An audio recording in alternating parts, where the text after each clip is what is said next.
ప్రాణ ప్రియుడా స్తుతి మహిమలు నీకే.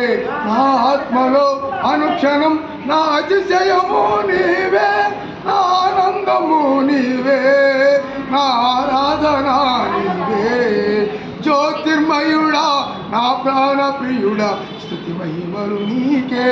నా పరలోకపు తండ్రి వ్యవసాయకుడా నీకిష్టమైన ద్రాక్షావల్లితో నన్ను అట్టు కట్టి స్థిరపరిచావ. జ్యోతిర్మయుడా నా ప్రాణ ప్రియుడా స్తుతి మహిమలు నీకే. నా పరలోకపు తండ్రి నా మంచి కుమ్మరి నీకిష్టమైన పాత్రను చేయ నన్ను విసిరేయక సారెపై ఉంచావ. జ్యోతిర్మయుడా నా ప్రాణ ప్రియుడా స్తుతి మహిమలు నీకే. నా తండ్రి కుమార పరిశుద్ధాత్ముడా త్రియక దేవా ఆది సంభూతుడా నిన్ను నేనేమని ఆరాధించేద. జ్యోతి